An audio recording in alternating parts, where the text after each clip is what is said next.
Today we are talking about nullity of marriage and discuss about absolute and relative impediment. So हम सबसे पहले ये समझ लेते हैं कि nullity मतलब क्या होता है. Nullity means zero, ठीक है. And a marriage becomes zero when marriage is void, avoidable, ठीक है. एक शादी जो है वो nullity कब होती है, zero कब होती है, जब वो void है या फिर वो voidable है, ठीक. क्योंकि if your marriage is valid, so there is no option of nullity because it valid by the eye of law. अगर आपकी शादी eye of law यानी कि कानून की नज़र में valid है, recognized है, यानी कि उसे validity मिली हुई है, तो वो किसी भी तरीके से null तो हो ही नहीं सकती है, वो void या voidable हो ही नहीं सकती है. तो nullity means zero होता है. nullity वही marriages होती हैं जो कि void हो या फिर voidable हो, ठीक है. इस चीज़ को हमने समझ लिया. अब क्वेश्चन ये पुट होता है कि एक मैरिज नल हो कब रही है, कब होती है.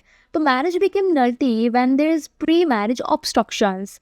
मैरिज नल्टी तब होती है जब वहाँ पर प्री मैरिज ऑब्स्ट्रक्शंस राइज होते हैं, ठीक है. प्री मैरिज ऑब्स्ट्रक्शन मतलब क्या होता है भाई, बहुत सारी बाधाओं का क्रिएट होना शादी से पहले ही.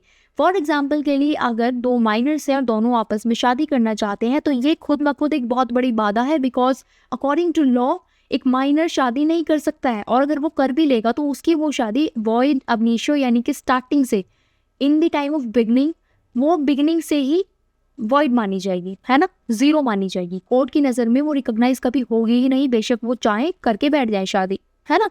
तो ये चीज़ें ही होती हैं प्री मैरिज ऑब्स्ट्रक्शंस, ठीक है. अभी भी दो टाइप की होती हैं. एक तो होती है एब्सोल्यूट इम्पेडिमेंट्स यानी कि एब्सोल्यूट ऑब्स्ट्रक्शंस, और दूसरी होती है रिलेटिव. अब इन दोनों को ये हम आगे समझ लेते हैं. पहले हम देखते हैं इंट्रोडक्शन को. तो nullity of marriage refers to the legal declaration that a marriage is null and void. Nullity of marriage क्या है, एक लीगल डिक्लेरेशन को रेफर करता है, एक लीगल डिक्री को रेफर करता है जिसमें ये कह दिया जाता है कि जो मैरिज है वो नल है या वॉइड है, ठीक है. इसका पर्पस क्या है, पर्पस है to address situations where the fundamental requirements of a valid marriage are not met. ऐसी सिचुएशंस को एड्रेस करना जहाँ पर एक वैलिड मैरिज के लिए जो फंडामेंटल रिक्वायरमेंट्स होती है वो भी फुलफिल नहीं हो रही है, ठीक है. ऐसे सिचुएशंस को एड्रेस करना. अब जैसे कि मैंने बताया था दो टाइप की, आपकी दो टाइप की प्री मैरिज ऑब्स्ट्रक्शंस होती हैं. वो क्या है, absolute impediment and relative impediment. तो हम देखो, अब हम आगे देख लेते हैं. तो हम देखते हैं कि एब्सोल्यूट इम्पेडिमेंट क्या कहता है. एब्सोल्यूट इम्पेडिमेंट मीन्स, इम्पेडिमेंट का मतलब ऑब्स्ट्रक्शन ही होता है यानी कि बाधाएं होना. एब्सोल्यूट ऑब्स्ट्रक्शन का मतलब होता है पूर्णतः बाधा होना. फुल जो है, शादी से पहले आपको दिख रही है काफ़ी सारी बाधाएं हैं और पूरी पूरी बाधाएं हैं, है ना. यानी कि ऐसी ऐसी चीज़ें हैं आपकी शादी जो आप करने जा रहे हो कि वो इन दी आई ऑफ लॉ रिकॉग्नाइज कभी नहीं होने वाली हैं, और कानून की नज़र में कानून के अकॉर्डिंग वो चीज़ें गलत हैं. जैसे एक माइनर का शादी करना या किसी अनसाउंड माइंड का शादी करना, है ना. ऐसी ऐसी चीज़ें लॉ की नज़र में भाई लिखी हुई हैं, डिफाइन करी हुई हैं सेक्शंस में कि आप अगर ऐसी सिचुएशन है तो आप शादी नहीं कर सकते. बट स्टिल कोई पर्सन कर रहा है ना, तो क्या होगी, वो मैरिज वॉइड हो जाएगी. अब वॉइड मैरिज किस में बताई गई है, section 11 of Hindu marriage act 1955 में. अब इसमें भी कुछ चीज़ें, कुछ ग्राउंड्स हैं जो बताए हुए हैं कि उन ग्राउंड्स के होने पर, अगर वो ग्राउंड्स किसी भी शादी में एग्जिस्ट कर रहे हैं तो वो शादी वॉइड होगी. अब वो ग्राउंड्स कौन से हैं, सेक्शन 5/1, सेक्शन 5/4, सेक्शन 5/5. इसके बारे में मैं डेप्थ में इस वीडियो में नहीं बता रही हूँ. क्यों, क्योंकि मैंने एक वीडियो प्रॉपर इसके ऊपर बना रखी है, आप मेरे चैनल पे जाकर देख सकते हो, और आपको वो वीडियो देखकर सब कुछ क्लियर हो जाएगा, एक डाउट नहीं रहने वाला, ओके. अब लीगल इफेक्ट देखें तो no legal effect, no legal right और obligation arise from such marriages. इस टाइप की शादियां होती है ना, उसमें किसी भी तरीके का कोई लीगल राइट और ऑब्लिगेशन आप राइज नहीं कर सकते हो, क्योंकि आपकी शादी है वॉइड, शुरू से वॉइड है, ठीक है. कानून की नज़र में कोई वैल्यू नहीं है, रिकॉग्नाइजेशन नहीं मिली है. तो जब भी एब्सोल्यूट ऑब्स्ट्रक्शन है और फिर भी पर्सन शादी कर रहा है तो उसकी शादी वॉइड होगी. सेक्शन 11 के अंडर में ग्राउंड्स दिए हुए हैं, ठीक है. ये हम समझ चुके हैं. एब्सोल्यूट ऑब्स्ट्रक्शन मीन्स पूर्णतः बाधा होना, स्टिल कोई शादी कर ले तो वो शादी वॉइड है.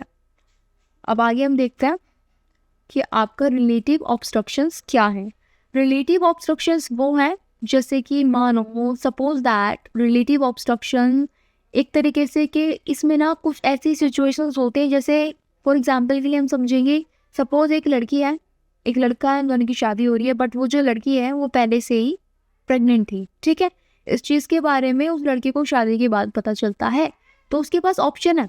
बेशक उनकी वैलिड शादी हुई है, प्रॉपर वैलिड है, लेकिन स्टिल उसे लॉ ऑप्शन देता है कि आप चाहें तो अपनी उस शादी को अनल करवा लें, ख़त्म करवा लें, ठीक है. अब ये किस में कवर हो रहा है, ये हो रहा है आपका अवॉइडेबल मैरिज में. सेक्शन 12 इसको कवर करता है, हिंदू मैरिज एक्ट का ही सेक्शन 12 इसको कवर करता है. अब इसमें भी कुछ ग्राउंड्स दिए हुए हैं जो वॉइडेबल मैरिजेस के बारे में बताते हैं कि अगर वो ग्राउंड्स एग्जिस्ट कर रहे हैं आपकी शादी में, तो जो आपकी शादी है बिल्कुल वॉइडेबल मानी जाएगी। इसके ऊपर भी मैंने प्रॉपर वीडियो बनाई है, आप जाओ और वीडियो देखो, आपको सब कुछ क्लियर हो जाएगा। स्टिल मैंने कुछ इसमें डाल दिए हैं आपके ग्राउंड्स, आप इसे देखकर समझ पाओ। ताकि नो फ्री कंसेंट मतलब अगर शादी के लिए फोर्स और फ्रॉडफुली कंसेंट ली गई है तो वो शादी वॉइडेबल होगी। मेंटल डिसऑर्डर है किसी एक पार्टी को भी तो वो शादी वॉइडेबल होगी। अगर प्रेगनेंसी है by another person, wife pregnant है किसी अनदर पर्सन से at the time of marriage, और मैरिज के बाद आपको पता चलता है, तो जिस दिन से पता चला उस दिन से लेकर आगे 1 साल तक आपके पास टाइम है अपनी उस शादी को आप अनल करवा लो, वॉइड करा लो, ठीक है।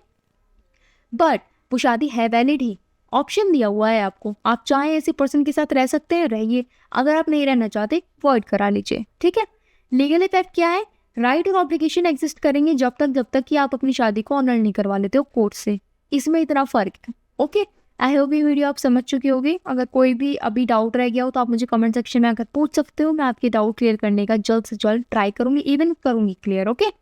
So thank you for watching my video. Please like my video, share my video with your friends, subscribe the channel and press the bell icon for notification. Thank you.